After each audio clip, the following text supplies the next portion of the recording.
दोस्तों नमस्कार, मैं सुनील कुमार स्वागत करता हूं आप सभी का एमसे विद सुनील में। आई होप आप सभी अच्छे होंगे। तो चलिए शुरू करते हैं हमारी आज की क्लास। दोस्तों आज हम पढ़ेंगे लाभ और हानि। दोस्तों मैं आज आप लोग को लाभ और हानि के ऐसे कॉम्प्लिकेटेड क्वेश्चन बताऊंगा, उनका सोल्यूशन करना सिखाऊंगा जो हमारा दिमाग चकरा देते हैं, जिनको देख के हमको ये समझ नहीं आता है कि हम इसको शुरुआत कैसे करें और इसको हल कैसे करें। तो इसको मैं आप लोग को बिल्कुल एकदम ईजी वे में सिखाऊँगा दोस्तों, इसको सॉल्व करना, ताकि अगर आपके एग्ज़ाम में ये क्वेश्चंस आएँ तो आप इसको आसानी से सॉल्व कर लें और आपको फुल मार्क्स मिले। तो चलिए शुरू करते हैं फिर हमारी आज की क्लास दोस्तों। तो देखिए मैंने पहले से ही क्वेश्चन लिख रखा है। क्या लिखा है पहले क्वेश्चन हमारा? ये कहता है कि एक दुकानदार ने एक कुर्सी 2.5% हानि पर बेची। यदि वह इसे 100 रुपये अधिक में बेचता तो 7.5% लाभ होता। 12.5% लाभ कमाने हेतु इसे कितने में बेचना होगा? चलिए इसका सॉल्यूशन करते हैं। तो देखिए शुरू में क्या दिया है दोस्तों, एक दुकानदार ने कुर्सी 2.5% हानि पर बेची। अच्छा दोस्तों मैं एक चीज़ आपको बताना चाहूँगा, अगर आपको लाभ परसेंट या हानि परसेंट दिया है तो उसके आधार पर आप क्रय मूल्य या विक्रय मूल्य आसानी से निकाल सकते हैं। मैं सिखाऊंगा आपको इस क्वेश्चन के द्वारा। तो चलिए देखिए क्या दिया है, हानि प्रतिशत क्या दिया है दोस्तों। देखिए 2.5% दिया है, ठीक है। इसको हम फ्रैक्शन में बदल लेंगे पहले। ये क्या है हमारा हानि, 2.5% हानि हो रहा है हमें, हम इसको फ्रैक्शन में बदल लेंगे। जैसे मैंने आपको बताया था परसेंटेज वाले चैप्टर में, अगर 50% दिया है इसका मतलब क्या होता है 50/100, 50/100 होता है इसका मतलब। अगर 75% दिया है तो इसका मतलब क्या होता है 75/100। अर्थात दोस्तों जो परसेंट होता है, परसेंट का साइन होता है, वो जब फ्रैक्शन फॉर्म में आता है तो बटे 100 में चला जाता है। वो क्या बन जाता है, बटे में 100 बन जाता है दोस्तों, ठीक है। तो उसी तरीके से हम इसको सिंप्लीफाई कर लेते हैं, ठीक है। तो देखिए सिंप्लीफाई करने से क्या होगा, ये देखिए क्या हो जाएगा, 2 दूनी 4 और 1 5, 5/2। और देखिए परसेंट भी हट जाएगा तो क्या हो जाएगा दोस्तों, पहले तो ये 5/2 हुआ, 2 दूनी 4 और 1 5, 5/2। और हमको यहाँ से परसेंटेज हटाना है तो क्या करेंगे, नीचे 100 का भाग दे देंगे, नीचे 100 से भाग दे देंगे, है ना। तो ये क्या हो जाएगा, देखिए 5/200 हुआ, ठीक। अब इसको और हम सिंप्लीफाई कर लेके क्या हो जाएगा 1/40, है ना। 5 चौके 20, 5 शून्य 0, ठीक। अब जो ये फ्रैक्शन प्राप्त हुआ है दोस्तों हमको, ये वाला, इसमें जो नीचे होता है दोस्तों वो हमारा कॉस्ट प्राइस या क्रय मूल्य का दर्शाता है। कॉस्ट प्राइस या क्रय मूल्य का जो रेशियो है उसको दर्शाता है दोस्तों।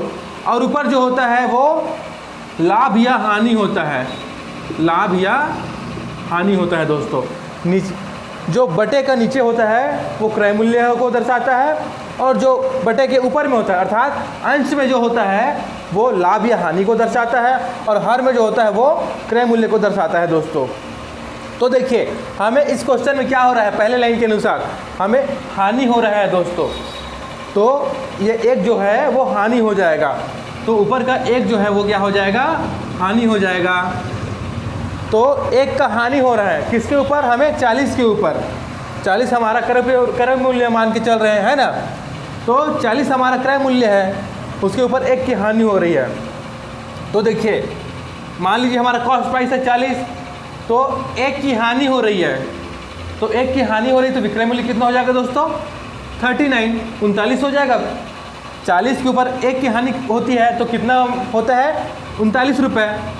एक कम हो रहा है ना, 40 में एक कम हो रहा है अर्थात 39 रुपये, ठीक। तो पहला लाइन यहाँ तक निकाल लिए अपन, ठीक है। अब आगे देखिए क्या होता है, यदि वह इसे 100 रुपये अधिक में बेचता। दोस्तों ये 39 के रेशियो में बेच रहा है, ठीक है। तो इसमें क्या बोल रहा है, अगर 39 की जगह ये 100 रुपये अधिक में बेचता, अर्थात यहाँ पर 100 रुपये अधिक में बेचता, यहाँ पर 100 रुपये अधिक में बेचता तो क्या होता, तो 7.5% लाभ होता। तो लाभ किस पे होता है दोस्तों? लाभ हमेशा क्रय मूल्य पर होता है। लाभ या हानि जो भी होता है वो क्रय मूल्य पर होता है।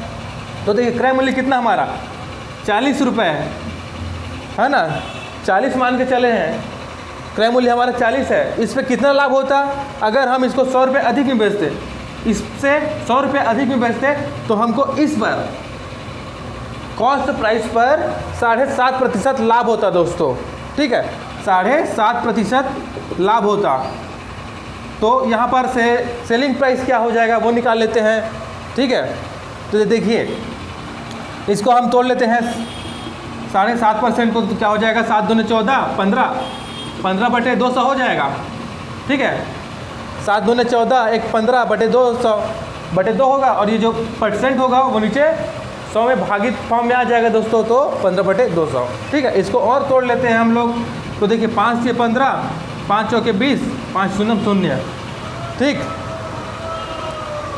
तो देखिए ये हो गया।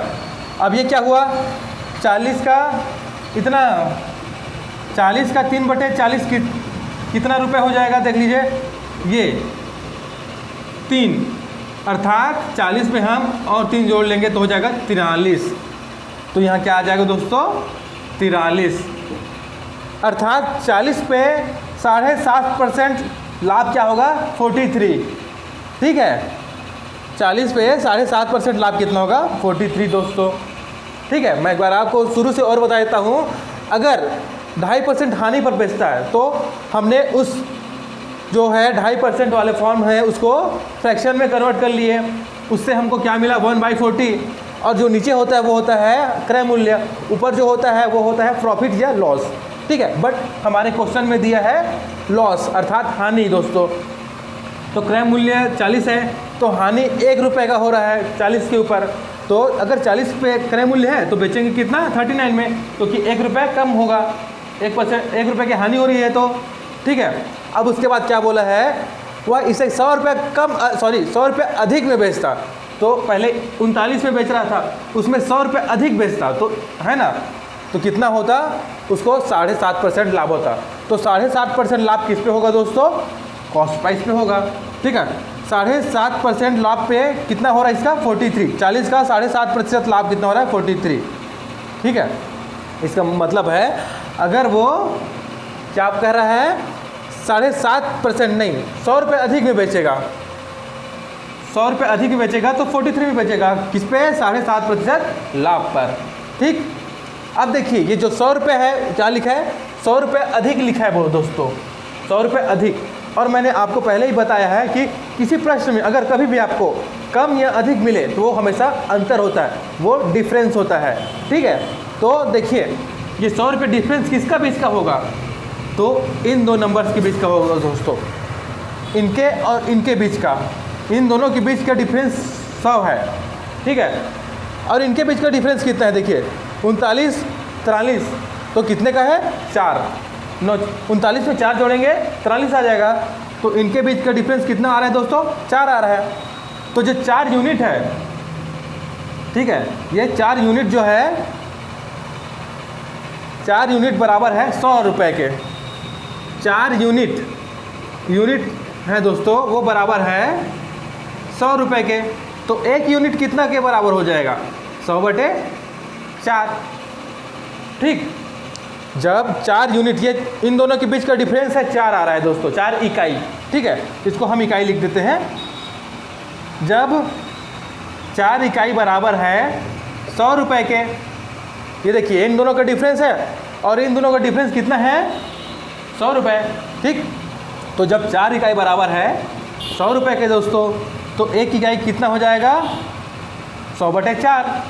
ठीक, अब चूँकि हमको क्या निकालना है, इसका कॉस्ट प्राइस निकालना है, ये निकालना है, इसलिए तो 40 इकाई, चूँकि ये निकालना है कॉस्ट प्राइस है ना, तो 40 इकाई बराबर कितना हो जाएगा दोस्तों, देखिए इधर कर देता हूँ मैं 100/4 × 40। ठीक, 4 इकाई बराबर है 100 रुपये के, तो 1 इकाई बराबर क्या हो जाएगा 100/4। ठीक है, इसलिए हमको 40 इकाई का निकालना है, ये निकालना है 40 इकाई, इसका मान कितना है वो निकालना है। तो क्या हो जाएगा 100/4 × 40। 4 दहम 40 अर्थात 1000 रुपये दोस्तों, 1000 रुपये। ठीक है, कॉस्ट प्राइस हमारा निकल गया अर्थात क्रय मूल्य निकल गया दोस्तों हमारा 1000 रुपये। ठीक है, 1000 रुपये हमारा कॉस्ट प्राइस निकल गया। अब आगे क्या पूछा गया है, ये पूछा गया है कि 12.5% लाभ कमाने के लिए, 12.5% लाभ कमाने के लिए इसे कितने में बेचना होगा। अब दोस्तों चूंकि हमको कॉस्ट प्राइस मिल गया और लाभ प्रतिशत दिया है तो हम इससे विक्रय मूल्य आराम से निकाल सकते हैं दोस्तों। आप जानते हैं कि जो विक्रय मूल्य होता है उसका फार्मूला होता है लाभ अपॉन 100।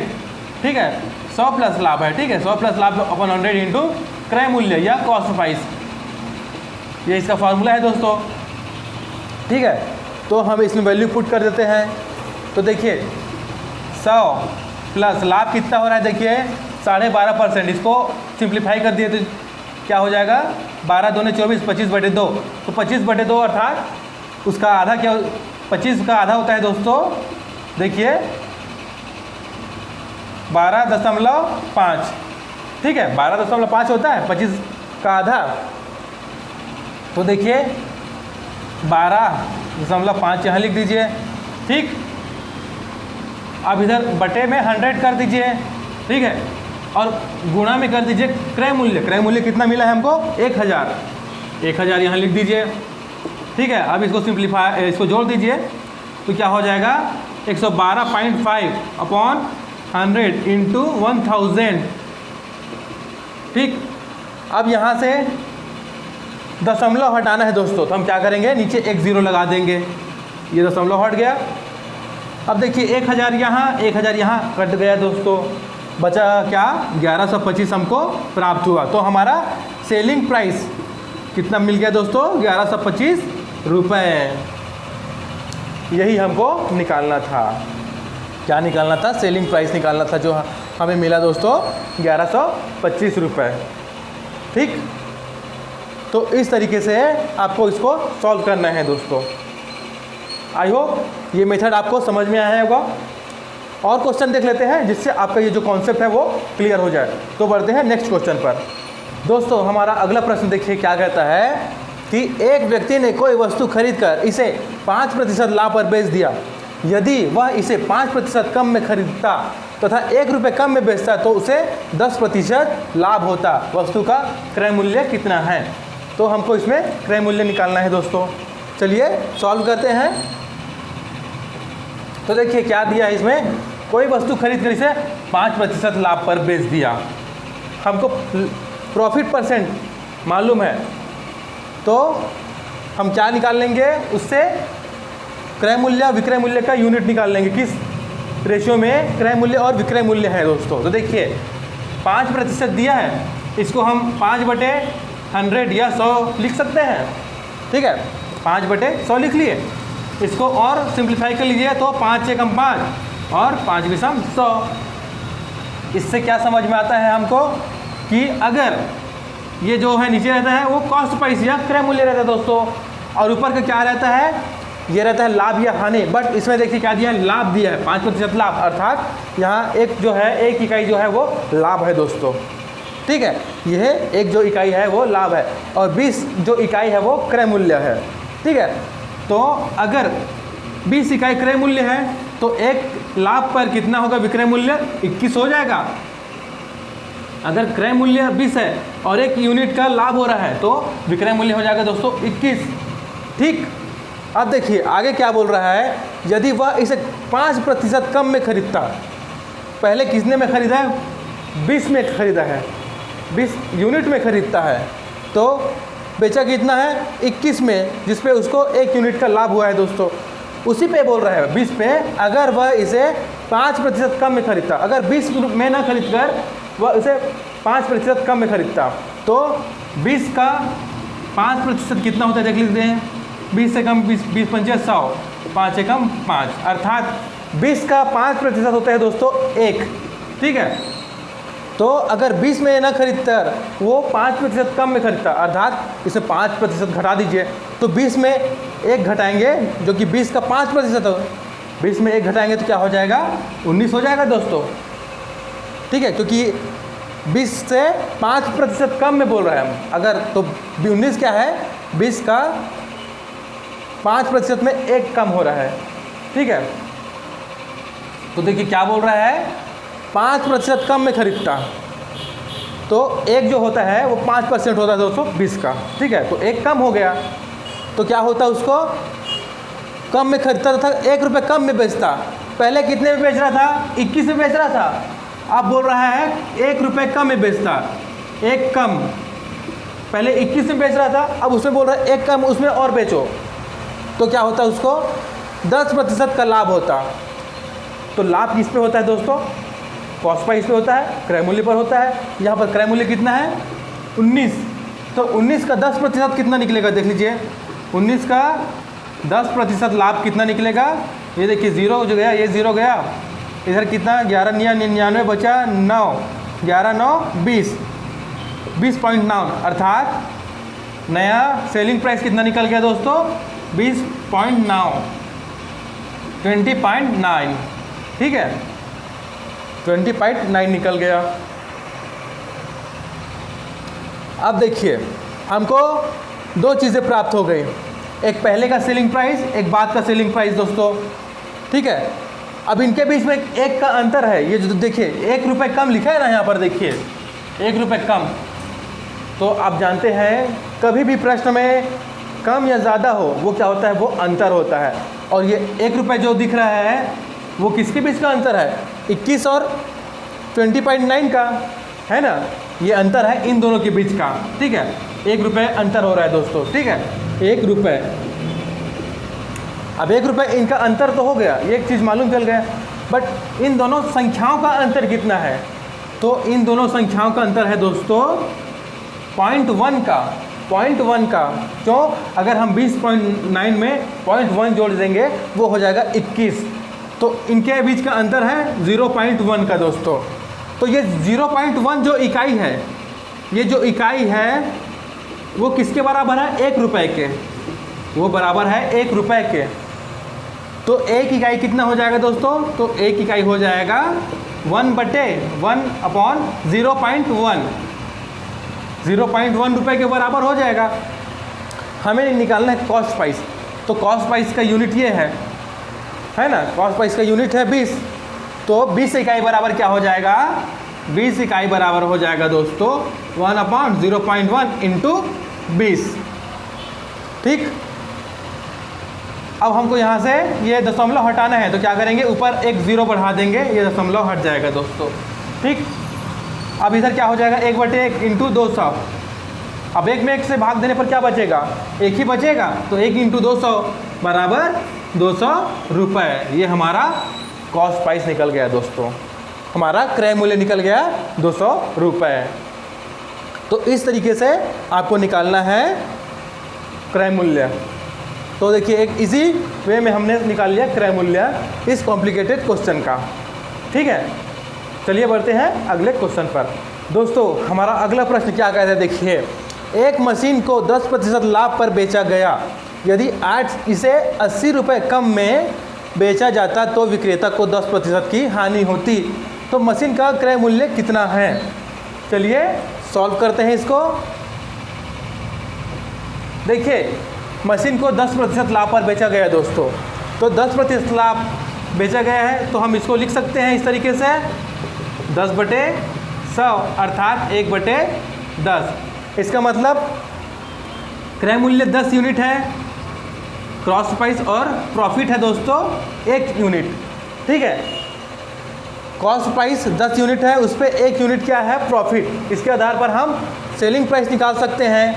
तो देखिए अगर 10 है यूनिट है, क्या है, कॉस्ट प्राइस, और एक प्रॉफिट है, 1 यूनिट प्रॉफिट है, तो 10 और 1 11 सेलिंग प्राइस हो जाएगा दोस्तों। इन दोनों का योग, प्रॉफिट और कॉस्ट प्राइस का योग 11 हो गया, ये सेलिंग प्राइस हो गया दोस्तों। ठीक, अब देखिए क्या बोलता है, यदि इसे 80 रुपये कम में बेचा जाता, पहले कितने में 11 यूनिट के हिसाब से बेचा जा रहा था, अब इससे मैं बोल रहा है 80 रुपये कम में बेचता, इसको 80 रुपये कम में बेचता, तो क्या होता है, तो विक्रेता को 10% की हानि होती है। तो 10% की हानि होती, तो हानि किस पे होगा, वो क्रय मूल्य पे होता है। हमारा क्रय मूल्य क्या है, यहाँ पर 10 यूनिट है, तो 10 यूनिट पे हमको 10% की हानि होगी दोस्तों, 10% की इसमें हानि होगी, ठीक है, क्रय मूल्य पर। तो 10 का 10% क्या होता है, 10 का 10% होता है दोस्तों 1, ठीक है, 10 का 10% होता है दोस्तों 1, ठीक है। तो 10% की हानि हो रही है, अर्थात 1 की हानि हो रही है, तो बच कितना रहा है, अगर 10 में से 1 का लॉस हो रहा है, 1 घट रहा है, तो बच रहा है 9, बच रहा है दोस्तों 9, ठीक है। तो 10% हानि पे दूसरे कंडीशन में वो बेच रहा है, ठीक है, 9 यूनिट में बेच रहा है, खरीदा था 10 यूनिट में, बच अब बेच रहा है कितना, 9 यूनिट में, ठीक है, 10% की हानि पर। अब देखिए हमारे सामने 2 यूनिट्स मिल गए, पहले में 11 में बेच रहा था, दूसरे में 9 में बेच रहा है दोस्तों, ठीक है, पहले में 11 में बेच रहा था, दूसरे में 9 यूनिट में बेच रहा है। अब देखिए ये 80 रुपये क्या है, इन दोनों के बीच का अंतर है दोस्तों। देखिए 80 रुपये कम दिया है ना, इसमें भी कम शब्द हुआ है, कम या ज़्यादा हो वो क्या होता है, अंतर होता है, वो डिफरेंस होता है। तो देखिए 80 क्या है, इन दोनों के बीच का डिफरेंस है, और इन नंबर का डिफरेंस कितना है, इन नंबर्स का डिफरेंस होगा दोस्तों 2, 11 और 9, 11 में से 9 बच जाएगा, बचेगा 2, तो 11 और 9 के बीच का अंतर कितना होता है 2, ठीक है, तो इनके बीच का डिफरेंस हो गया दोस्तों 2। तो अब ये 2 यूनिट किसके बराबर है, ये 80 रुपये के बराबर है, क्योंकि इन दोनों का डिफरेंस है 80 रुपये और इन दोनों का डिफरेंस है 2 इकाई या 2 यूनिट, तो 2 इकाई बराबर है 80 रुपये, तो 1 इकाई बराबर हो जाएगा दोस्तों 80/2, 80/2 हो जाएगा, ठीक है। हमको 10 इकाई निकालना है, अर्थात क्रय मूल्य, ये 10 इकाई जो है क्रय मूल्य है, तो 10 इकाई बराबर क्या हो जाएगा, 80/2 गुणा 10, 2 40 बार में गया, अर्थात 400 रुपये। तो मशीन का क्रय मूल्य कितना निकल गया दोस्तों, मशीन का क्रय मूल्य निकल गया 400 रुपये, ठीक। तो इस तरीके से आपको सॉल्व करना है इन क्वेश्चंस को, ठीक है। बढ़ते हैं अगले क्वेश्चन पे दोस्तों हमारा अगला प्रश्न देखिए क्या कहता है कि एक व्यक्ति ने कोई वस्तु खरीदकर इसे 10% हानि पर बेच दिया, यदि वह इसे 20% कम में खरीदता तथा 55 रुपये अधिक में बेचता तो उसे 40% लाभ होता। इस वस्तु का क्रय मूल्य कितना है, हमको इसमें कॉस्ट प्राइस निकालना है। चलिए सॉल्व करते हैं। देखिए क्या दिया है, 10% हानि पर पहले बेच दिया, तो 10% दिया है हानि, उसको हम 10/100 लिख सकते हैं, परसेंट नीचे में आ जाएगा, तो अर्थात 10 से कम 10, 10 दम 100। यहाँ पर ये 10 यूनिट क्या हो गया है, ये हमारा कॉस्ट प्राइस अर्थात क्रय मूल्य हो गया दोस्तों, और ऊपर में हानि दिया है, तो हानि कितना है 1 यूनिट, हानि या लॉस कितना है 1 यूनिट का हो रहा है दोस्तों। तो अगर 10 में वो खरीद रहा है तो बेच कितने में रहा है दोस्तों, 1 यूनिट की लॉस हो रहा है, तो बेचेगा 9 में, 9 इकाई में या 9 यूनिट में बेचेगा। 10 यूनिट में खरीद रहा है, 1 का लॉस हो रहा है, बेचेगा कितने 9 में, ठीक। अब देखिए आगे बोल रहा है क्या, यदि वह इसे 20% कम में खरीदता, वह इसे 20% कम में खरीदता, अर्थात पहले कितने में खरीदा था, 10 में खरीदता था, पहले में 10 में खरीदा था, उस पर बोल रहा है उसके 20% कम में खरीदता, अर्थात 10 का 20% होता है दोस्तों 2, तो 2 कम में खरीदता, तो खरीदता कितने 8 में, ठीक है। 10 का 80%, क्योंकि 20% कम बोल रहा है, तो 80% में खरीदेगा ना, तो देखिए बराबर 8 आ रहा है, 20% कम, तो 100 में 20% कम कर दीजिए तो कितना आ जाएगा 80%, तो 10 का 80% कितना आ रहा है 8, अर्थात अगर बोल रहा है 8 में खरीदता तथा 8 में खरीदता तथा 55 रुपये अधिक में बेचता, पहले कितना 9 यूनिट में बेच रहा था, उसमें 55 अधिक में बेचता बोल रहा है, ठीक है। 9 यूनिट में बेच रहा था, उसमें 55 अधिक में बेचता तो उसे 40% लाभ होता, तो उसे 40% लाभ होता। तो लाभ 40% लाभ किस पे होगा? क्रय मूल्य पर होगा दोस्तों। लाभ किस पे होगा? क्रय मूल्य पे होगा। तो हमारा यहाँ क्रय मूल्य की क्या है? सेकेंड कंडीशन में 8 है, तो इसका 40% लाभ देख लेते क्या हो जाता है।